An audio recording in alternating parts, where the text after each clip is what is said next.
And still ahead, she got into a terrible train accident. She lost her fiancé just days before her wedding. And coming up next, local author Sonya Elliott stopping by to talk about her harrowing journey and her new book, Back on the Court.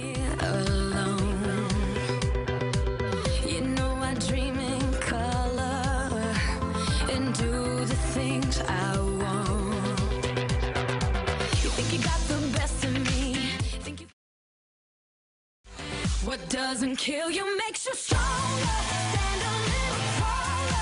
Doesn't mean I'm lonely. Good morning and welcome back to Q13 Fox News this morning. We have such a great guest for you this morning, and it's an incredible story of tragedy, triumph, and perseverance. Sonya Elliott was just days away from her 1991 wedding day when she was in a train accident. Her fiancé was killed, Sonya critically injured, and today she's a married mother of two, an author, a model, and she received the honor of Metro Coach of the Year for her work as the coach of the West Seattle girls basketball team. And joining me now, the author of Back on the Court, telling her story, is Sonya Elliott. Good morning to you. Good morning. Thank you so much for having me here. You know, I've been looking through your book, and I was just telling you before we started this interview how impressed I am with your strength. Thank you. And, you know, for anyone that's ever experienced grief, it's such a suffocating feeling. Can you take us back to what happened in 1991? Well, after the accident, and I had to live with my parents for a while. That emotion that you go through, like you're saying, is so difficult. And I think being able to have my family, of course, and then the writing that I was able to do, initially just journal writing, and have a place to kind of put that anger and frustration, helped me kind of move forward. And then in the end, basketball was something that, as an athlete, you know, you learn to get through all the hard times, no matter what, and when you don't feel like you're going to be better, you just keep moving forward, and that's one of the things that helped me to get to a point in my life where I could find happiness again. So. And it probably was really difficult to imagine that. I mean, there's a point in the book where you even mentioned that there were moments when you found out what happened because you didn't really have a grasp on what had happened. You had to be told. Yeah. And there were times that you would wish that you had died that day as well. Yes, yes, because you just you don't imagine life going on. You know, you don't imagine that it can be okay.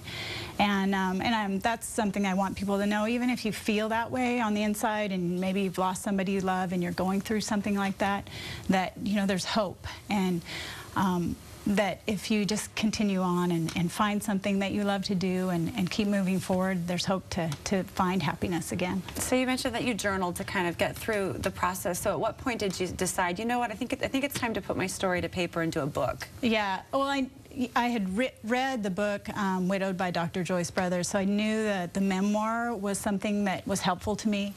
And so I had this feeling, okay, I want to share my story, and probably, I would say about 10 years after the accident, I went back to school and started to learn really how to write, because I wanted to make sure the book was something that would be helpful for people. And have you heard, I'm sure the book came out in 2011, are you hearing from people who have read the book and how they've been helped along by what you've written? Yeah, that's one of the best things, is I'll get an email from someone that says, you know, I read your book, it's really inspiring, I'm going through all these knee surgeries, or, you know, I met a gal that was in a plane accident that loves basketball, and she had to recover, and you know, it was just nice to be able to connect with these people and see them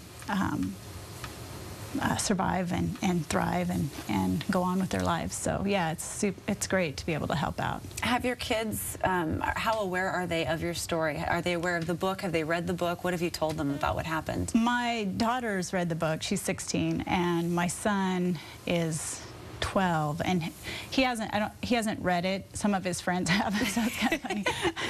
One time I was in his classroom, and one of the kids goes, "Hey, I'm reading your book." I'm like, "Oh, okay." Startling. So they know, they're aware of it, but they just know me as mom, and you know, like when I told them I was doing this morning, they went, "What? Where are you going this morning?" Geez, Mom. So yeah. And do the students that you coach have any idea of what you've been through? Some of them do. Yeah. This year I didn't talk about it. Sometimes at one point in the during the season, I'll kind of bring it up if we're going through some hard times with, you know, some games or whatever. I'll use that as an just a way to show that, hey, that's part of life, part of basketball is you're always having to just buck it up, come back for the next game, keep working hard, and that's life, you know. So some of them know and some don't. So. And just can you leave us with maybe one thing that you would like people to take away from the book?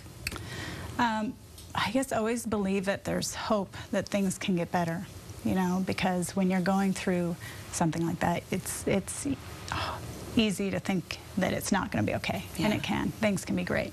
Sonya Elliott, thank you so much for sharing your story with us. Okay, and congratulations on all of your success. Thank you. Thanks. Yeah, it's been a great year. It's very exciting. And this is the book. It's absolutely fantastic. You can get it on her website, sonyaelliott.com. The book, again, is called Back on the Court, A Young Woman's Triumphant Return to Life, Love, and Basketball. Bill? Just an amazing story. Still ahead.